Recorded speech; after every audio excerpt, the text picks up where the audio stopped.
ईश्वर कैसे हैं, ये पहले श्लोक में कहा है। दूसरे श्लोक में माया का वर्णन है कि भगवान की जो माया है, जिसके हमारे ये संसार माया में भ्रमित हो रहा है, जिस माया को पार करने के लिए शास्त्रों की आज्ञा दी गई है, वह वास्तव में माया क्या है, यह दूसरे श्लोक में समझाया है। और तीसरे श्लोक में जीवात्मा का वर्णन है। ये जो अनेक प्रकार के जीव हैं, अनंत जीव हैं संसार में, जो माया में फंस करके सुख और दुख के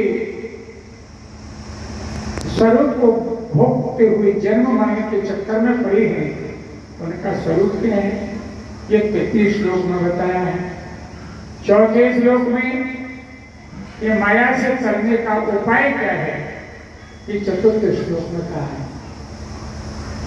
और इससे बड़ा दुनिया में ज्ञान क्या है? दुनिया में यही तो ज्ञान है कि अपने बारे में ज्ञान हो, परमात्मा के बारे में ज्ञान हो, माया के बारे में ज्ञान हो, माया से करने का उपाय हो।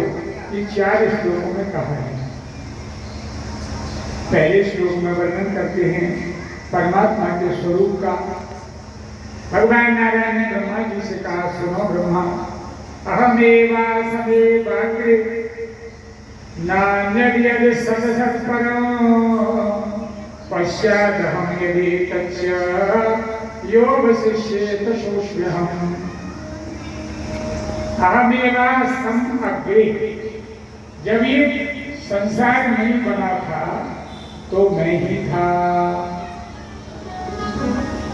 जब संसार नहीं बना था कभी मैं ही था।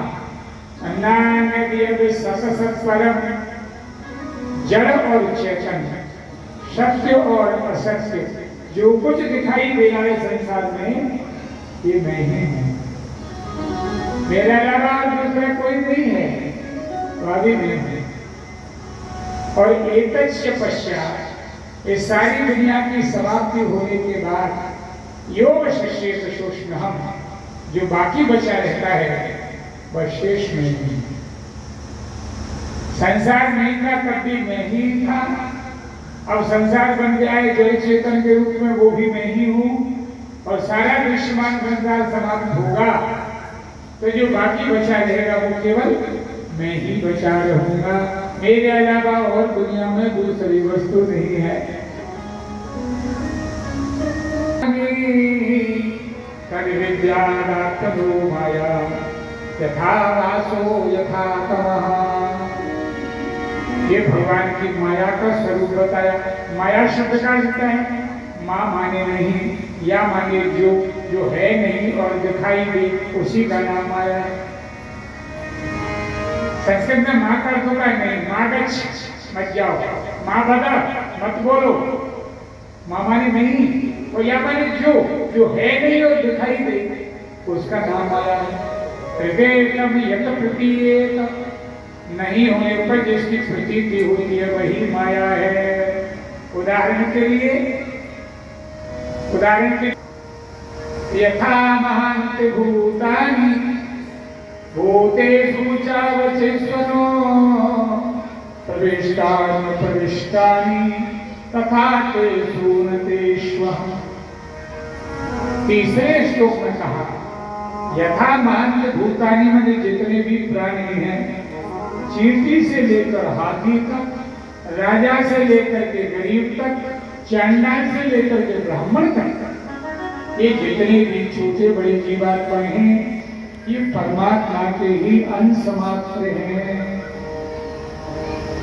होते सूचा बचे ऊंचे नीचे जितने भी हैं, इनमें परमात्मा प्रविष्ट भी है और प्रविष्ट नहीं भी है। ये भगवान के अंश भी हैं और अंश नहीं भी है। दोनों बात कैसे? अरे जीवात्मा परमात्मा ही तो है, उसका प्रवेश हो। जीवात्मा परमात्मा ही तो है, तो प्रवेश नहीं है, और एक रूप में प्रवेश है। माने परमात्मा का ही अंश है जीवात्मा। अंश किसको बोलते हैं? जैसे आप समुद्र में से एक लोटा पानी भर के लाए, क्यों साहब?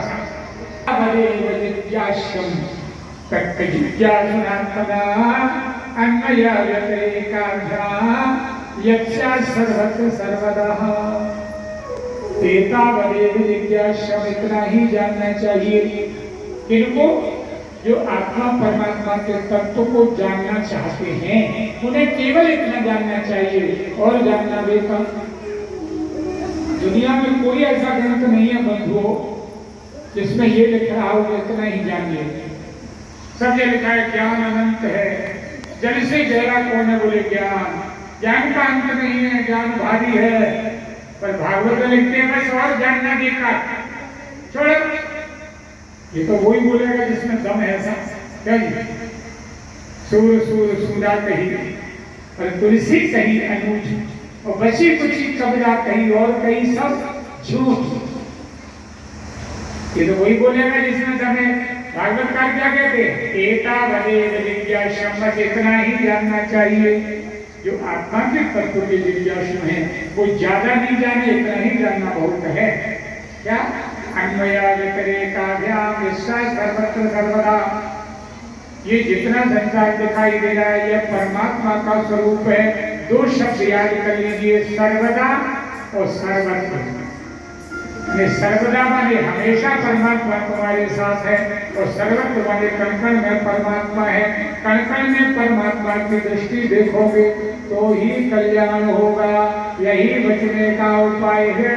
नान्य पंथा विद्यते अनायः, इसके अलावा कोई करने का उपाय नहीं है। बोले कृष्ण भगवान की जय।